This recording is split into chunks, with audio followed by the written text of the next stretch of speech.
গেল সৌরভ গঙ্গোপাধ্যায়ের ফোন। জানা গেছে বেহালার নিজের বাড়ি থেকেই তার ফোন চুরি হয়ে গেছে। ফোনটির দাম ছিল লক্ষাধিক টাকা। ভারতের প্রাক্তন অধিনায়ক সৌরভ গঙ্গোপাধ্যায় ঠাকুরপুর থানায় অভিযোগ দায়ের করেছেন। একটি চিঠিতে তিনি জানিয়েছেন সেই ফোনে প্রচুর ব্যক্তিগত তথ্য আছে, তা যাতে বেহাত না হয় সেই ব্যাপারে পুলিশকে ব্যবস্থা নেওয়ার অনুরোধ করেছেন তিনি।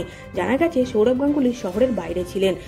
শনিবার ফিরে বাড়ির একটি জায়গায় নিজের ফোনটি রেখেছিলেন। তারপর থেকেই সেটি খুঁজে পাওয়া যাচ্ছে না। সৌরভের বাড়িতে এই মুহূর্তে রঙের কাজ চলছে, ফলে বাড়িতে মিস্ত্রিদের আনাগোনা রয়েছে। পুলিশ সূত্রে খবর তাদেরকেও জিজ্ঞাসাবাদ করা হতে পারে।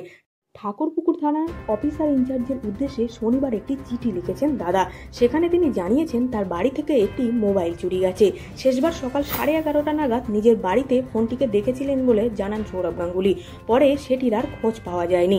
অনেক খোঁজার পরেও ফোনটিকে খুঁজে পাননি বলে জানান তিনি।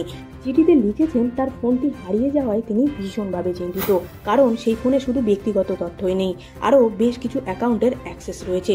সৌরভের ব্যাংক অ্যাকাউন্টের সঙ্গেও সেই ফোনের নম্বর লিঙ্ক আছে বলে জানা গেছে এবং বিভিন্ন ইউপিআই পেমেন্টও সেই ফোন থেকেই করা হয়। এছাড়াও প্রচুর গুরুত্বপূর্ণ নম্বরও রয়েছে সেই ফোনে। সব মিলিয়ে ফোনটি চুরি যাওয়ায় বড় সমস্যায় পড়তে হলো দাদাকে। পুলিশের কাছে ফোনটিকে খুঁজে দেওয়ার অনুরোধ করেছেন দাদা। পাশাপাশি তার ফোনে থাকা তথ্য যাতে কোনোভাবে ফাঁস না হয় সেই অনুরোধও করেছেন ভারতের প্রাক্তন অধিনায়ক সৌরভ গঙ্গোপাধ্যায়। ভিডিওটি ভালো লাগলে লাইক করতে ভুলবেন না। বিনোদন জগতের এরকমই নতুন নতুন ভিডিও সবার আগে পেতে চ্যানেলটিকে সাবস্ক্রাইব করে সঙ্গে থাকুন।